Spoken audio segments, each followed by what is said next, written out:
Hello and welcome students अपनी IR spectroscopy हमने start की थी।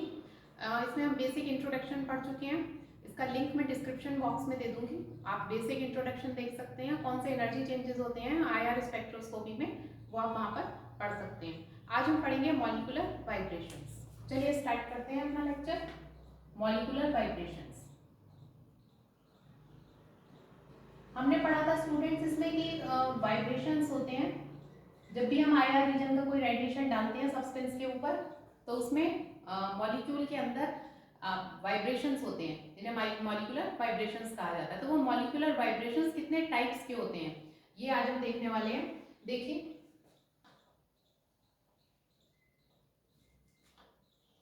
दो में डिवाइड करते हैं, दो पार्ट्स में से मॉलिक्यूलर वाइब्रेशंस को। पहला है हमारा stretching vibration, stretching vibrations, and second one is bending vibrations, bending vibrations। ठीक है, स्ट्रेचिंग वाइब्रेशंस जो है स्टूडेंट्स, ये होता है हमारा फंक्शनल ग्रुप रीजन में, और बेंडिंग वाइब्रेशंस होते हैं फिंगरप्रिंट रीजन में। यहाँ पर मेंशन कर देती हूँ मैं, stretching vibrations in functional group region. Regions पढ़े थे ना हमने, कौन कौन से रीजन्स होते हैं, आईआर रीजन को डिवाइड किया था फंक्शनल ग्रुप रीजन और फिंगरप्रिंट रीजन में। तो ये जो स्ट्रेचिंग वाइब्रेशंस हैं ये होंगे फंक्शनल ग्रुप रीजन में, इन फंक्शनल ग्रुप रीजन, और bending vibrations in fingerprint region.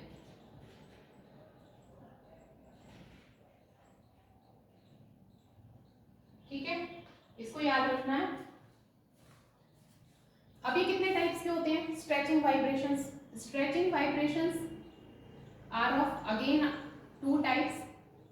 Stretching vibrations are of two types. पहला सिमेट्रिक और दूसरा एसिमेट्रिक। ठीक है, symmetric vibration and asymmetric vibration. अभी समझाऊंगी क्या क्या है ये, एक बार मैं लिख देती हूँ बोर्ड पर। ठीक है, ध्यान से देख लीजिए इसे। बेंडिंग वाइब्रेशंस ये दो तरह के होते हैं, ये भी in plane and out of plane. अभी सब समझ में आ जाएगा जब हम डिटेल में पढ़ेंगे। ये अभी चार्ट समझ लीजिए जो बना रही हूं मैं। इन प्लेन ये अगेन दो तरह का होगा,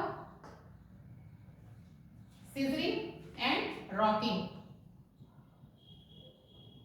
सिजरिंग एंड रॉकिंग। ठीक है, आउट ऑफ प्लेन ये भी दो तरह का होगा, waging and twisting, waging and twisting. तो इस तरह से डिवाइड किया है हमने। अब हम एक एक करके समझेंगे क्या है ये। तो स्टूडेंट्स देखिए क्या है आईआर स्पेक्ट्रोस्कोपी में। हमने देखा था कि आईआर रेडिएशन हमने डाला, ये मान लीजिए ये मैंने एक मुझे एक सैंपल दिया गया है। फॉर एग्जांपल ये CO2 है, इसके अंदर कार्बन डाइऑक्साइड के मॉलिक्यूल है इसमें। यहाँ पर मैं एक मॉलिक्यूल शो कर देती हूँ आपको। इस तरह की स्ट्रक्चर होती है, C डबल बॉन्ड O और इधर भी डबल बॉन्ड O, लीनियर होता है कार्बन डाइऑक्साइड मॉलिक्यूल। ठीक है, एक मॉलिक्यूल मैंने शो कर दिया। इस पर यहाँ पर हमने आईआर स्पेक्ट्रोस्कोपी कर रहे हैं, हम पढ़ रहे हैं, तो इसमें आईआर रेडिएशन हमने फॉल किया। ठीक है, अब हमें पता है कि आईआर रेडिएशन जब भी फॉल किया जाता है किसी भी कंपाउंड के ऊपर, ऐसा कोई कंपाउंड जो आईआर रेडिएशन को एब्जॉर्ब कर रहा हो, ऐसा नहीं है सभी एब्जॉर्ब करेंगे। अब कुछ ऐसे कंपाउंड हैं जो आईआर रेडिएशन नहीं एब्जॉर्ब करेंगे, जैसे कि हमने यूवी में पढ़ा था, वही जो आपके वो हैं unsaturated compounds double triple bonds वाले, वो एब्जॉर्ब नहीं करेंगे आईआर रेडिएशन को। ठीक है, आईआर रेडिएशन को जो कंपाउंड एब्जॉर्ब करेंगे, जिन्होंने एब्जॉर्ब किया, तो उनमें क्या होगा, एनर्जी चेंजेस होंगे। उन्हीं कंपाउंड्स को तो हम स्टडी कर पाएंगे आईआर स्पेक्ट्रोस्कोपी के थ्रू, जो एब्जॉर्ब कर रहे हैं आईआर रेडिएशन को। ठीक है, तो अब ये समझ लीजिए आप, ये मैंने लिया, मुझे सैंपल दिया गया कार्बन डाइऑक्साइड का, इस पर मैंने इसे मुझे स्टडी करना है कि इसमें कितनी तरह के वाइब्रेशंस हो रहे हैं। ठीक है, मैंने क्या किया, इसके ऊपर आईआर रेडिएशन फॉल किया। ठीक, मुझे पता है कि मेरा जो कार्बन डाइऑक्साइड मॉलिक्यूल है इसकी स्ट्रक्चर लीनियर है। अब देखिए इसमें किस तरह से इसमें वाइब्रेशन होंगे, symmetric vibration, C double bond O double bond O, ये लिख लिया मैंने। स्टूडेंट्स आईआर स्पेक्ट्रोस्कोपी में ऐसा अज्यूम किया गया है कि जो एटम्स हैं वो एक हार्ड बॉल की तरह है और जो उसमें बॉन्ड्स हैं वो किसकी तरह है, स्प्रिंग की तरह। स्प्रिंग में वाइब्रेशंस होते हैं इसलिए उन्हें स्प्रिंग्स अज्यूम किया गया है। तो ये मेरे एटम्स हैं, ऑक्सीजन एटम, कार्बन एटम, ये 3 एटम है मेरे पास। ये बॉन्ड्स लगे हुए हैं, इन्हें मैं स्प्रिंग की तरह मान रही हूँ। ठीक है, तो मैं इसकी स्ट्रक्चर ऐसी मान लेती हूँ, इस कंपाउंड की इसकी मॉलिक्यूल की स्ट्रक्चर मैं ऐसी मान रही हूँ, स्प्रिंग के साथ में O और ये भी स्प्रिंग के साथ में O। ठीक है, ये स्प्रिंग्स हैं, बॉन्ड्स हैं ये। ठीक है, अब सिमेट्रिक अगर इसमें वाइब्रेशन होगा, जो मुझे सैंपल दिया गया है, आईआर रेडिएशन डाला मैंने, अगर इसमें सिमेट्रिक होगा तो सिमेट्रिक का मतलब क्या है, ऐसे इसमें स्ट्रेचिंग होगी, स्ट्रेचिंग मींस ऐसे खींचना, और ऐसे ही कंप्रेस होगा। तो अगर ये दोनों बॉन्ड्स एक साथ साइमल्टेनियसली स्ट्रेच हो रहे हैं, अगर ये बॉन्ड ऐसे स्ट्रेच हो रहा है आईआर रेडिएशन एब्जॉर्ब करके, तो दूसरा बॉन्ड भी स्ट्रेच ही होगा। ऐसा नहीं है कि एक कंप्रेस हो गया और एक स्ट्रेच हो गया, दोनों के दोनों बॉन्ड, ये बॉन्ड भी स्ट्रेच हो रहा है और ये भी स्ट्रेच हो रहा है। ये ऐसे बनाते हैं हमसे, पहले इसकी स्ट्रक्चर इतना ज्यादा स्ट्रेच नहीं था, ये ऐसा है। ठीक है, आईआर रेडिएशन डाला तो ये कैसा हो गया, स्ट्रेच हो गया। ये जितना स्ट्रेच हुआ, ये भी, इसका भी स्प्रिंग ऐसे ही स्ट्रेच हो गया। तो साइमल्टेनियसली स्ट्रेच हुआ, इसलिए इसको कहा जाएगा सिमेट्रिक वाइब्रेशन। ये सिमेट्रिक वाइब्रेशन हुआ कि नहीं हुआ, आया समझ में? लीनियर मॉलिक्यूल है, मैंने उसके ऊपर आईआर रेडिएशन डाला, आईआर स्पेक्ट्रोस्कोपी में हम अज्यूम कर रहे हैं एटम्स को हार्ड बॉल्स की तरह, और जो है उसके बॉन्ड्स, उन्हें हम अज्यूम कर रहे हैं स्प्रिंग की तरह, तभी तो हम वाइब्रेशन को समझा पाएंगे, समझ पाएंगे। ठीक है, तो मैंने आईआर रेडिएशन डाला, मैंने उसमें से एक मॉलिक्यूल उठा लिया ये, ठीक, इस पे रेडिएशन डाला, इसका ये बॉन्ड भी उतना ही स्ट्रेच हुआ जितना ये वाला स्ट्रेच हुआ, मतलब दोनों एक साथ इतने स्ट्रेच हुए। तो इनकी बॉन्ड लेंथ अगर इतनी थी तो अब ये इतनी हो गई, बढ़ गई बॉन्ड लेंथ, बॉन्ड लेंथ बढ़ गई कि नहीं, बॉन्ड लेंथ बढ़ गई, बट बॉन्ड एंगल वही है, बॉन्ड लेंथ इंक्रीज।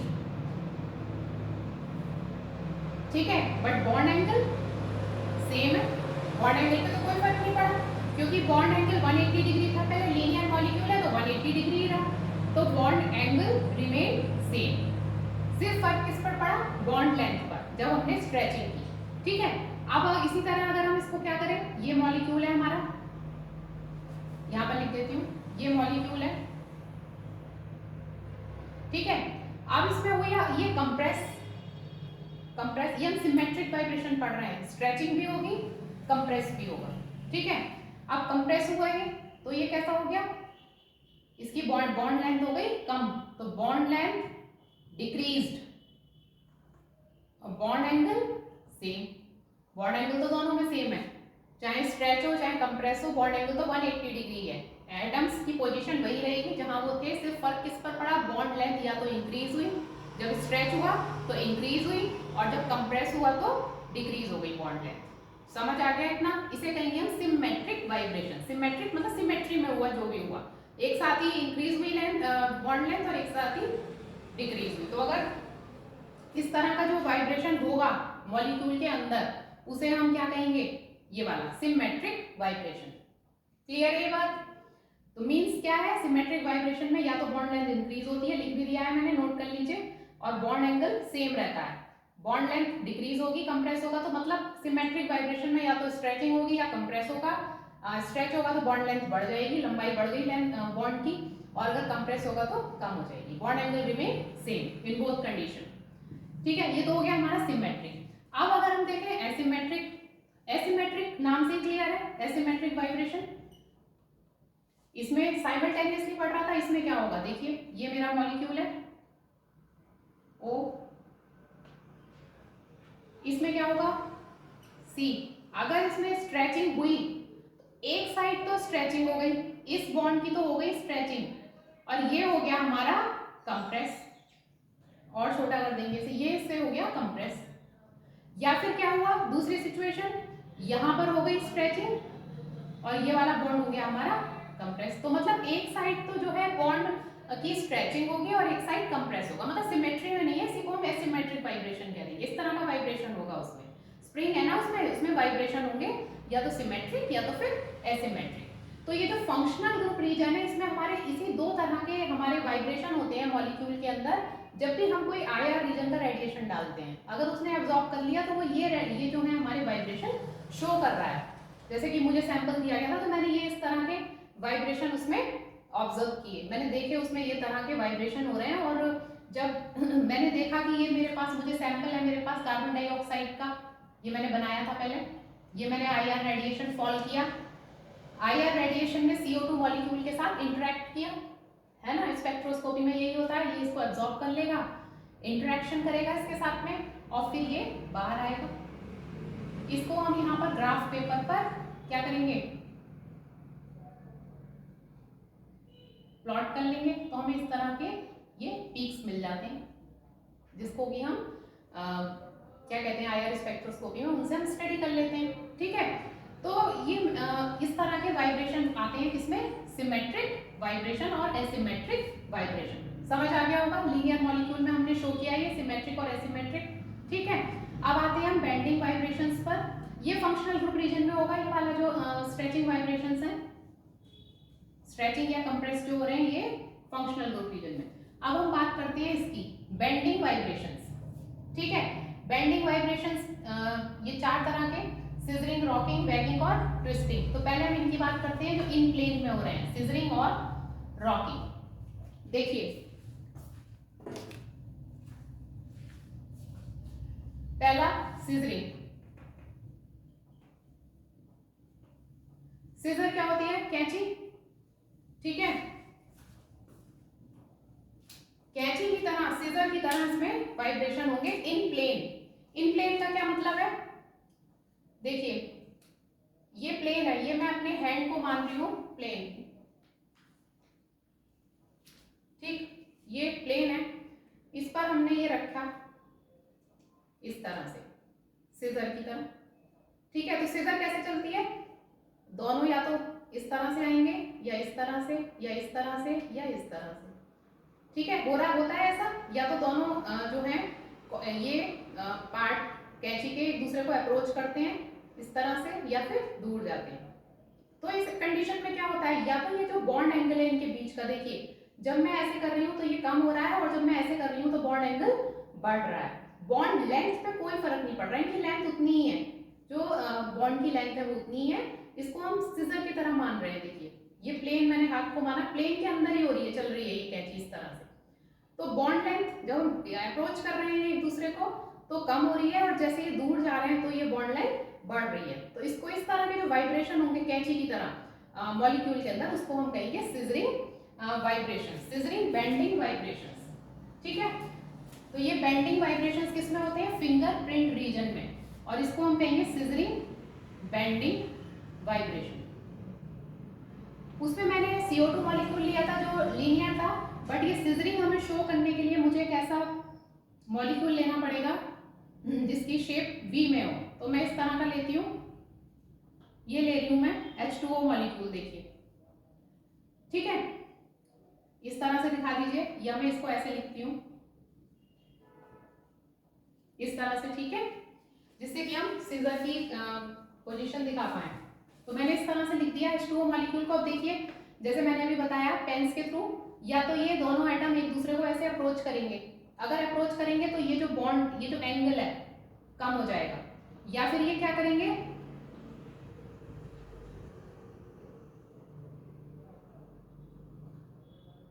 इस तरह से दूर जाएंगे, या तो ये अप्रोच करेंगे इस तरह से, या फिर ऐसे दूर जाएंगे। तो ये सिजरिंग है, सिजरिंग बेंडिंग वाइब्रेशन इसको ही बोलते हैं। इसमें बॉन्ड एंगल या तो यहाँ पर कम हो रहा है और यहाँ पर बढ़ रहा है साइमल्टेनियसली, से कैंची लगातार चल रही है, या तो बॉन्ड एंगल BA इंक्रीजिंग और डिक्रीजिंग, इंक्रीज और डिक्रीज लिख देती हूँ मैं, ठीक है। बॉन्ड लेंथ वही है, ये जो बॉन्ड्स की लेंथ है इसमें कोई फर्क नहीं पड़ रहा है, बॉन्ड लेंथ सेम रहेगी। जबकि आपने जो पहला पढ़ा था सिमेट्रिक और एसिमेट्रिक में, उसमें क्या हो रहा था, बॉन्ड लेंथ पर इफेक्ट आ रहा था, बट इसमें किस पर आ रहा है, बॉन्ड एंगल पर। बॉन्ड एंगल या तो इंक्रीज हो रहा है या तो फिर डिक्रीज हो रहा है। ये सिजरिंग बेंडिंग वाइब्रेशन हो गया। दूसरा है हमारा रॉकिंग। Rocking bending vibration. ठीक है, रॉकिंग में क्या होगा,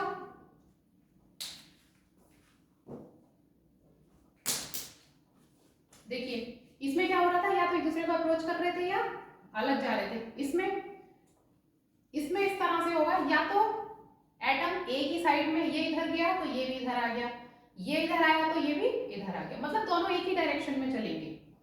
ठीक है, देखिए ऐसे HO,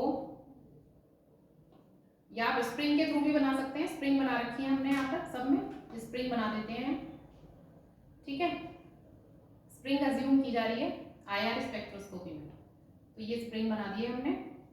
अब ये H एटम अगर इधर जाएगा तो ये वाला H एटम भी इधर ही जाएगा, अगर ये H एटम इधर आएगा तो ये भी इधर ही आएगा। ठीक है, ये राइट में जा रहा है, ये इधर लेफ्ट में जा रहा है। क्लियर है, देखिए इस तरह से ये H एटम है, ठीक, ये अगर इधर जा रहा है तो दूसरा भी इधर ही आ गया, है ना, ये अगर इधर है तो ये भी इधर ही आ गया, इस तरह से चल रहे हैं ये। तो आप देखिए इसमें बॉन्ड एंगल में कोई फर्क नहीं आ रहा। आप देखिए ये यहाँ है तो ये इसकी जगह पर, इसके पीछे यहाँ आ गया, इसने इसकी जगह ले ली, ये और थोड़ा आगे आ गया। ठीक है, फिर ये इधर आया तो फिर इसने इसकी जगह ले ली, फिर तो इस तरह से क्या हो रहा है, बॉन्ड एंगल पर कोई फर्क नहीं पड़ रहा, बॉन्ड एंगल वही है। देखिए ये इधर आया, इसको ध्यान से देखिए, ये ऐसे आ गया, इसने इसकी जगह ले ली ब्लैक वाले पेन की, ये अपना और आगे आ गया, फिर इसने इसकी जगह ले ली, तो बॉन्ड एंगल वही remain, bond angle will remain same. इसी तरह से जैसे ये यहाँ पर है, ये ब्लैक पेन रेड की जगह ले लेगा, इतनी देर में रेड और आगे चला जाएगा, तो मतलब बॉन्ड एंगल इसमें रिमेन सेम, बॉन्ड एंगल पर कोई फर्क नहीं पड़ रहा, बॉन्ड एंगल सेम ही रहेगा। तो लिख देते हैं यहाँ पर रॉकिंग बेंडिंग वाइब्रेशन में बॉन्ड एंगल सेम। इसमें क्या हो रहा था, सीजरिंग में या तो इंक्रीज हो रहा था या डिक्रीज हो रहा था। ठीक है, और रॉकिंग में बॉन्ड एंगल रिमेन सेम। अब आता है, ये हमारे जो दोनों हैं ये इन प्लेन हो रहे हैं। इन प्लेन मतलब कैसे, जैसे मैंने बताया था कि मेरा हाथ प्लेन में है, तो इसमें इसके अंदर ही कैंची के फॉर्म कैंची चल रही है, या फिर ये जो है रॉकिंग बेंडिंग वाइब्रेशन है, सीजरिंग और रॉकिंग दोनों प्लेन के अंदर ही हो रहे हैं, प्लेन से बाहर नहीं जा रहा है इसमें से कोई भी एटम या मॉलिक्यूल। ठीक है, बाहर नहीं जा रहे हैं, अंदर ही हो रहा है। अब जो हम पढ़ेंगे out of plane bending vibration, इसमें क्या होता है, प्लेन से बाहर जाके वाइब्रेशन होते हैं। देखिए कैसे,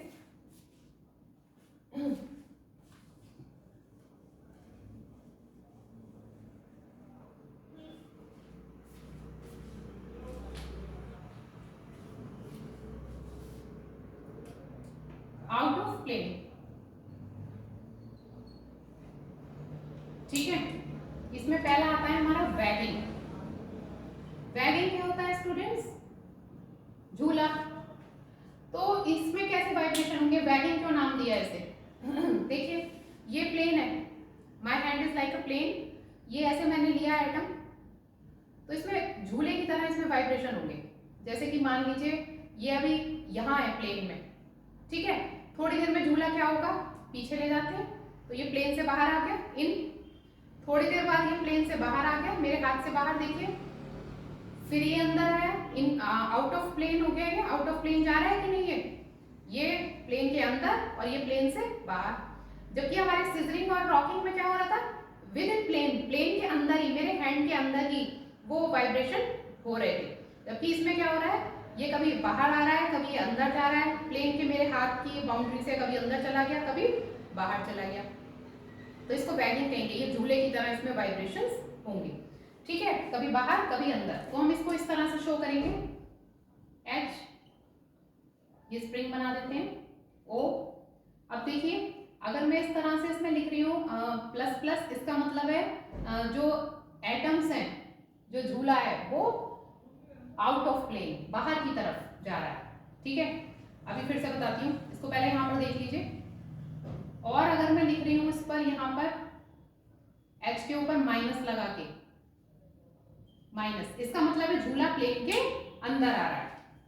कैसे, प्लस का मतलब लिख देना उसमें, जब भी आप डिस्क्राइब करोगे अपनी एग्जाम की कॉपी में तो उसमें मेंशन करना है कि हम प्लस और माइनस से क्या शो कर रहे हैं, ऐसे समझ में नहीं आएगा, ठीक है। ऐसे तो लगेगा H के ऊपर चार्ज लगा दिया। अगर आपको इसको एक्सप्लेन करना है वैगिंग को, तो आपको वहां पर लिखना पड़ेगा कि हम प्लस से शो कर रहे हैं आउट ऑफ प्लेन, अगर मैं ऐसे करके बाहर की तरफ ले जा रही हूँ उसको, प्लेन मेरा हाथ है, अगर मैं ऐसे ले जा रही हूँ तो आउट ऑफ प्लेन, इसे मैं प्लस से डिनोट कर रही हूँ, और अगर ये ऐसे आ रहा है झूला तो मैं इसे माइनस में शो कर रही हूँ। ठीक है, अब इस पूरे जो बाहर और अंदर झूला आ रहा है ऐसे करके, तो इसमें आप देखिए बॉन्ड एंगल पर तो कोई भी फर्क नहीं पड़ रहा, बॉन्ड एंगल तो इतना ही है। अगर इसमें ऐसे ऐसे कुछ होता है जैसे सिजरिंग में बैगिंग में हो रहा था तब तो बॉन्ड एंगल पर फर्क पड़ता। अब क्योंकि ये झूला तो सिर्फ बाहर अंदर ऐसे ही जा रहा है तो इसकी बॉन्ड एंगल पर इसके कोई भी फर्क नहीं पड़ रहा, bond angle will remain same. तो इसमें लिख देते हैं बैगिंग में bond angle will remain same रहेगी। ठीक है, इसके बाद आता है हमारा ट्विस्टिंग, इसमें इस तरह से कर देते हैं हम, दूसरा लिखते हैं ट्विस्टिंग, बल्कि ये थर्ड नंबर है, थर्ड और फोर्थ, वैगिंग थर्ड और ये twisting fourth, it's twisting. Twisting में क्या होता है, ट्विस्ट हो जाना। जैसे कि हमने देखा कि इसमें झूले में क्या हो रहा था, दोनों ही एटम बाहर जा रहे हैं और दोनों ही अंदर। अब क्या होगा, ये भी आउट ऑफ प्लेन जाके होगा, एक तो ऐसे ही रहेगा दूसरा अंदर चला गया, दूसरा एटम, एक तो ऐसे है एक ऐसे है, या फिर ये आउट ऑफ प्लेन चला गया ये ऐसे आ गया। ठीक है, आ रहा है समझ में, मतलब एक ऐसे है एक ऐसे, या फिर एक ऐसे एक ऐसे, तो ट्विस्टिंग हो रही है ये। ठीक है, प्लेन है, प्लेन से बाहर, ये बाहर चला गया ये अंदर चला गया, फिर ये अंदर चला गया ये बाहर चला गया, तो इट्स कॉल्ड ट्विस्टिंग। तो इसको हम कैसे शो करेंगे, जैसे इसमें हमने दोनों को plus plus out of plane और माइनस माइनस को इन प्लेन शो किया था, यहां पर क्या करेंगे हम, ऊपर लिख देते हैं, इसको हम लिखेंगे ट्विस्टिंग, और कैसे शो करेंगे इसे देखिए, एच एच, इसको मैं माइनस लिख रही हूँ इसको प्लस लिख रही हूँ, इसका मतलब क्या है, एक एच एटम अंदर आ रहा है प्लेन के और एक एच एटम बाहर जा रहा है, कुछ भी मान लीजिए, प्लस को आउट ऑफ प्लेन मान लीजिए, माइनस को इन प्लेन, या माइनस को, आपको जब भी आप इसे एक्सप्लेन करोगे तो बस लिख देना उसको कि आप किससे रिप्रेजेंट कर रहे हो इसको। ठीक है, अब अगर मैं इसको ऐसे लिखूं, यहां पर माइनस और यहां पर प्लस, इसका मतलब अब ये अंदर आ गया और ये बाहर चला गया, तो इस तरह से इसमें क्या हो रही है, ट्विस्टिंग हो रही है। तो ये out of plane, out plane कहेंगे इनको वाइब्रेशंस को। तो ये आपको क्लियर हो गया होगा, 6 तरह के वाइब्रेशंस हो गए आपके। फंक्शनल ग्रुप में हमने पढ़ा था सिमेट्रिक और एसिमेट्रिक, सिमेट्रिक एंड एसिमेट्रिक। ठीक है, इसके एग्जांपल हमने देखे थे, CO2 मॉलिक्यूल से मैंने आपको समझा दिया, बॉन्ड लेंथ उसमें इंक्रीज या डिक्रीज हो रही थी। ठीक है, अगर दोनों तरफ के बॉन्ड की स्ट्रेंथ लेंथ बढ़ रही है, स्ट्रेचिंग हो रही है उसमें, तो हमने उसको सिमेट्रिक कहा था। एक बढ़ रही है और एक कम हो रही है, एक स्ट्रेचिंग हो रही है एक कंप्रेस हो रही है, तो हमने उसको एसिमेट्रिक कहा था। बेंडिंग वाइब्रेशंस होते हैं फिंगरप्रिंट रीजन में, ये होती है फंक्शनल ग्रुप रीजन में। ठीक है, अब इसमें जो है वैगिंग, ट्विस्टिंग, सिजरिंग और रॉकिंग हमने पढ़े, ये भी आपको समझ में आ गया होगा, मैंने पेन से आपको क्लियर कर दिया है।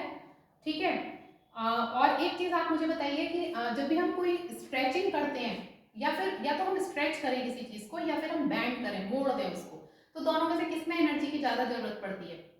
ठीक है, इसको करके देखना। इसमें क्या होता है, स्ट्रेचिंग में ही हमको, जब भी हम किसी चीज को ऐसे खींचते हैं तो हमें उसमें ज्यादा एनर्जी लगानी पड़ती है, बजाय कि बैंड करके मोड़ना होता है तो हम तो ऐसे ही मोड़ देते हैं बहुत लीस्ट एनर्जी के साथ में। ठीक है, तो यही रीजन है कि जो स्ट्रेचिंग वाइब्रेशंस हैं, इसको करने के लिए मॉलिक्यूल को ज्यादा एनर्जी की जरूरत पड़ रही है। तो ये एनर्जी ज्यादा मींस, पहले भी बहुत बार बता चुकी हूँ, वेवलेंथ लो, कम वेवलेंथ पर एब्जॉर्ब होते हैं।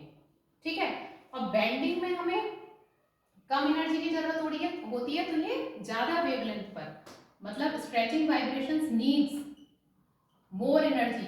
करके देखना इसे, स्ट्रेचिंग जो स्प्रिंग को, किसी चीज को स्ट्रेच करने में हमें ज्यादा एनर्जी चाहिए, तो वेवलेंथ लो वेवलेंथ पर एब्जॉर्ब होगा ये। ठीक है, stretching vibrations. Bending vibration, bend करने में बहुत कम एनर्जी चाहिए होती है, नीड लेस एनर्जी, तो इसका मतलब क्या है, लैम्डा हाई। तो बहुत बार बताया है मैंने कि लैम्डा और एनर्जी एक दूसरे के रेसिप्रोकल होते हैं। ठीक है, याद भी हो गया होगा अब तक तो ये होता है। और कोई आपसे पूछे कि किसी भी मॉलिक्यूल में मैक्सिमम कितने वाइब्रेशंस हो सकते हैं आईआर रेडिएशन डालें तो इसका जवाब होगा 6 टाइप के, मैक्सिमम 6 वाइब्रेशन हो सकते हैं। एक मॉलिक्यूल इतने वाइब्रेशन शो कर सकता है। बाकी इसकी कैलकुलेशन जो है इसके लिए आगे हम पढ़ेंगे, फॉर्मूले हैं उससे करेंगे, लेकिन एक बेसिक चीज बता रही हूँ कि एक तो ये कि एनर्जी किसमें ज्यादा, लैम्डा कहाँ पे एब्जॉर्ब होगा ये, ठीक है। और दूसरा कि कितने मैक्सिमम वाइब्रेशंस हो सकते हैं, तो 6 हो सकते हैं मैक्सिमम जो हमने पढ़े अभी, symmetric asymmetric 2, rocking scissoring 4, waging twisting 6, जो भी अभी हमने पढ़े मैक्सिमम 6 वाइब्रेशंस कोई भी मॉलिक्यूल शो कर सकता है। आई होप आपको मेरा लेक्चर समझ आया होगा। इससे नेक्स्ट लेक्चर में हम नए टॉपिक को लेकर आऊंगी मैं। अगर आपको मेरा लेक्चर पसंद आया हो तो इसे लाइक और शेयर जरूर कीजिए, और अब तक सब्सक्राइब नहीं किया मेरे चैनल तो प्लीज सब्सक्राइब कर लीजिए। Thank you.